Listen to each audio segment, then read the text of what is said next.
I 31 am have an 11-year-old son with my ex, Kate 31. Kate and I were together for 3 years and then we broke up. A few months later Kate asked if we could get back together and still loving her at the time. I said yes. We were back together for 2 months when I found out she had started seeing another guy while we were broken up and she was still with him while we were back together. I told Kate it was over and I wasn't going to play around with that kind of shit, and she knew I had watched my parents doing that crap. Kate's then boyfriend, now husband, is James. James had no idea we got back together until Kate's best friend told him. This was after I had broken things off with her again. Then Kate found out she was pregnant and had no idea which of us was the father. I told her we needed to do a DNA test. James said no, we don't, and he'd be the father regardless. He proposed while Kate was pregnant. She said yes, but they weren't married when my son was born. Kate asked me to be in the delivery room with her and she told me she sort of knew I was the father. This pissed James off, who was not in the room with her, and she sent him to work. It was messy. I think she wanted us to get back together when our son was born. But I never entertained the idea. DNA proved I'm the dad, and Kate and I went to court to figure out custody. James hated it. He hated me instead of Kate for cheating. He hated me for choosing to stick around and parent. He called me selfish and said my son could have grown up in a simple two-parent home instead of a broken home from the start.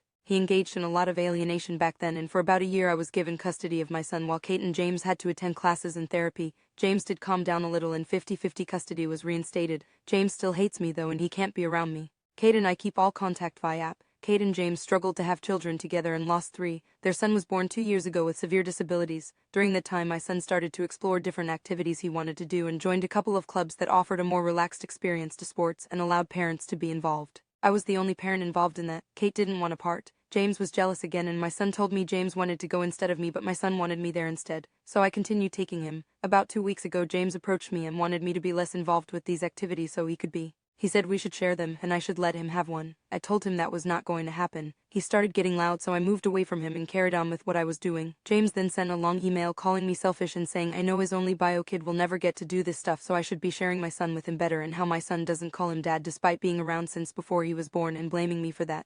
AITA.